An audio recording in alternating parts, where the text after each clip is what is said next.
Hello YouTube, Jerry Kirkpatrick here, and I'm sure that many of you that are watching my channel are either metal shapers or in some way deal with body work, a body man or someone who is restoring old automobiles or such, and you have had the need to use a bullseye pick. I've had this one for many years, and I've probably spent more time on this joint than I have on using the pick itself. I finally got so frustrated with it, I just put it up on a shelf where I have to get a ladder to use it. The main problem is twofold. One, they only give you a small radius here that is supposed to be the center of where the pick strikes, but no matter how much time I've spent on the joint to try and tighten that up, you still never know where this thing is going to strike. And if you're picking very small area to raise it so you can smooth the panel out, that's just isn't good enough. So I decided to make my own bullseye pick that is the length that I want. Very seldom do you get deep into a panel. If you do, you can always use dolly and slapper or whatever. And with this, I can actually lengthen the upper with the two bolts and the lower just by bolting something on here to extend the lower, the anvil portion of the bullseye pick, I guess we will call this. And also I have tightened up the joint, so when I'm in this range, this thing is going to strike right smack in the middle of my bullseye every time. And how to tighten up this joint will be one of the things that I'll be showing you later on in this video. So let's get the material out here that you'll need to affect this transformation from a regular set of 11R vice grips into a very useful bullseye pick. You'll need a piece of 1/4 by 3/4 bar stock. You'll need 1/4 by 1 inch bar stock. You'll need a couple of nuts, and when we get to this portion, I will give you a few alternatives to how you can make the nuts or buy them, whatever. When we get to that portion, I'll walk you through the pieces that I have sitting here. The last thing you'll need is 2 1/4-28 bolts that are 1/2 inch long, and that's all the material that you will need to effect that transformation. So in order to lay this out, the first thing you've got to do is adjust this bolt so they just clamp. And the distance in between here is between 3/8 and 5/8, but make sure that you set them so they snap shut first. And during the whole process, you've got to maintain that distance. Otherwise, when we make our cuts, we're going to make them true to the jaws in this position. And by doing so, you'll still have a range. You'll be able to open it if you have longer dies in them, or you'll be able to shorten them up if the set of dies that you're putting in there are different than what you would normally have. My screen went off there for a second, and it kind of distracted me. So you get your clamp fairly level, and what I do is I take the piece of 1 inch, line it up on the bottom here, and just slide it back until this corner meets this area here. And that's where you'll make this cut.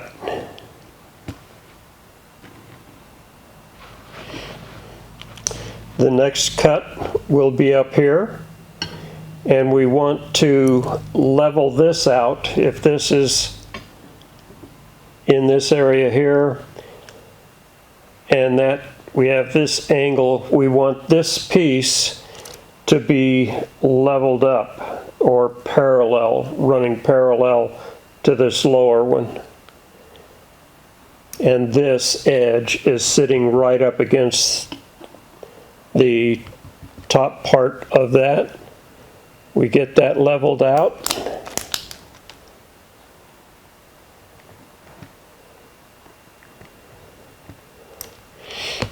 And make the second mark right there. So we have one mark here and one mark here. So here you can see the original 11R vice grip with the markings that we made. Here is the piece after the 2 cuts have been made. And this is what we're going to wind up with as a finished product. And what I've done after making the 2 cuts is I've bead blasted this whole area in here where I'm going to be welding. And then I tumble bird it in walnut shells for about 3 hours just to clean it up and get down into these places where you can't really get down in and clean off like there was paint on it and such. So now it's pretty clean and ready to get the pieces welded on, but first we have to lay out for all of the scalloped works. We have this piece that has to be made so it could be welded on. I want a radius off the end here, and then drill and tap for these 2 1/4-inch bolts. So let me get this stuff off of here. We'll get the 1/4 by 3/4 and the 1/4 by 1 over here, get it marked, and get to doing some grinding. So here we have all of the pieces that we're going to be marking out. The long piece of 1/4 by 1 is not going to be marked at all. It's just going to be welded on to one leg of the vice grip and then a nut welded onto the other. So that one, for the moment, we can put aside. So what we have is the 1/4 by 3/4, and it's going to get radiused on one end and 2 holes drilled for the 2 bolts that will be bolted into this piece here. And the first thing I want to do is scallop this one end. And it just so happens that the one thing that I found that has the right radius is this copper bell. So I'm going to put this right on this corner and line it up with the top edge.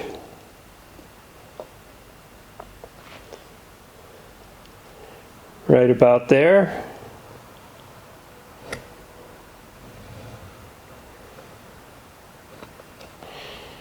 So I'll grind that off, and that will leave a nice trailing edge on the piece. Next, I'm going to radius this end.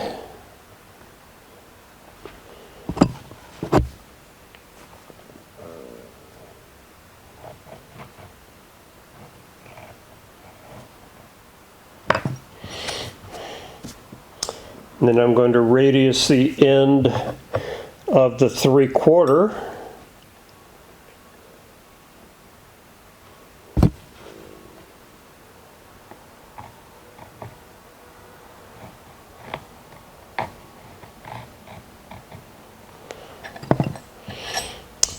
Now to mark out for the holes to be drilled, let me line that up. That looks pretty. I'm just going to put these 2 pieces up against here with the radius against this block.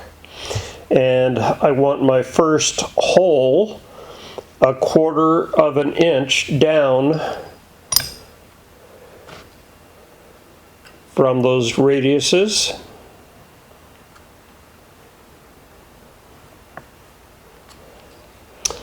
Next, I want that 1 inch away. I'll put that piece there. There's 1 inch.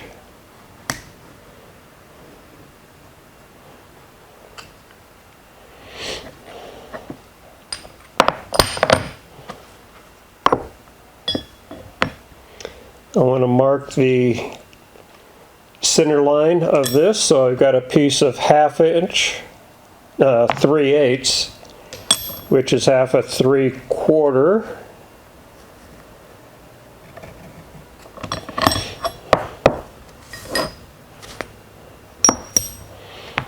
Center line here is 1/2 inch.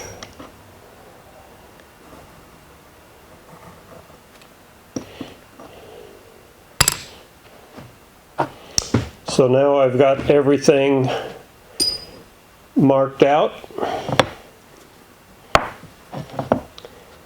I have the radiuses on the end, center punch marks for where the 1/4 inch bolts will go through. So let me get over to the grinder, scallop these pieces out, drill and tap them where required, and I'll bring you back after I get that done. So I now have the 2 pieces, the one with the scallop on the back, radius in the front, 2 holes drilled and tapped, and for the upper arm, radiused off on the end, and 2 holes for the bolts. So let me get these bolted together, and we'll start laying out for the length of both of the arms.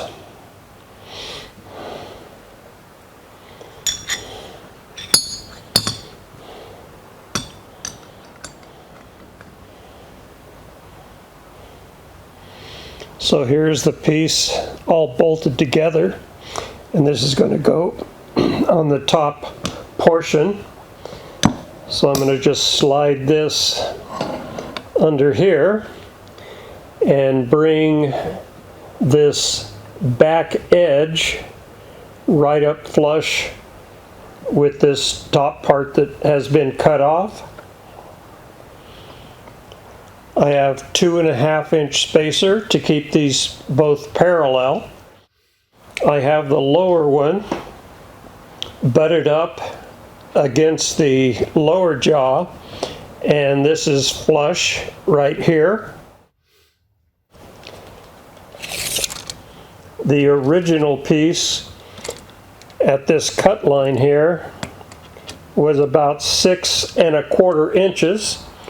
I've elected to make this 7 inches just for the bar.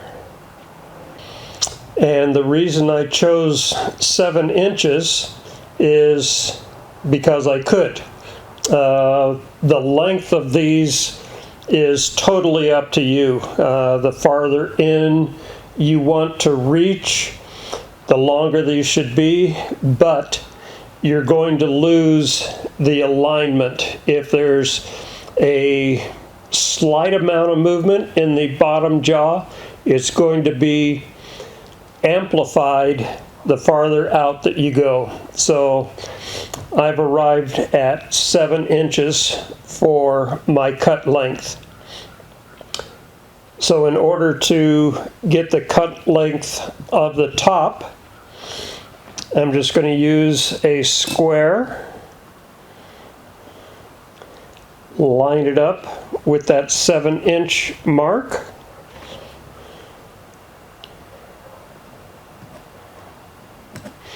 and there is the cut line for the upper, with the back being flush here and this one being up tight against here.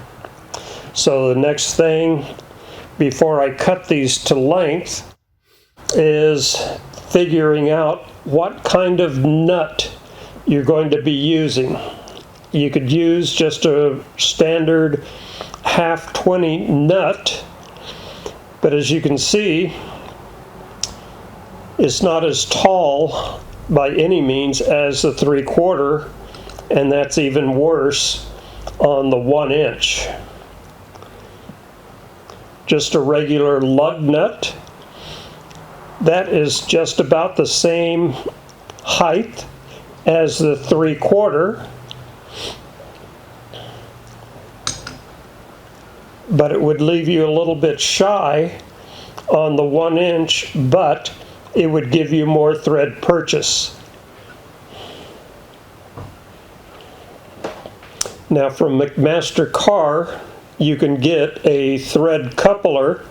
This one happens to be 1/2-13, but McMaster-Carr does have a 1/2-20. And these are 1 3/4 inches long. But if you cut them or use a very narrow blade, at the 1 3/4, they would be just a little bit shy of the 3/4, and then maybe just a little bit shy. You could probably hold this down, whatever the blade thickness is, and that would, just one of these would give you enough material for both. But me, as I am wont to do, I made my own bushings just out of 3/4 inch bar stock. I made the one for the 3/4 and the other for the 1 inch. So the next thing for me to do is cut at both of these cutting lines, bevel both sides, weld on my bushings, and then the last thing I'm going to do is weld the top part here and this one here after beveling all sides. So let me get all that done and I'll bring you back when these parts are finished. So here we have the original, the first one that I made, and have used the heck out of that thing. And here is the one that we just finished. The bolts are in and nice and tight, so this has almost no it has no movement in it whatsoever. But the bottom one is still quite loose, and it's because of this joint right here. So if you come back in the next video, I'm going to be showing you a lot of different dies that can be used in this, and in that point I'll show you how to tighten this joint up so it hits square every time, like this one does. You notice there's no movement in that one. So if you got something out of this video and you feel like you want to make one of these bullseye picks, consider buying me a coffee. That would help with time and material to put this out.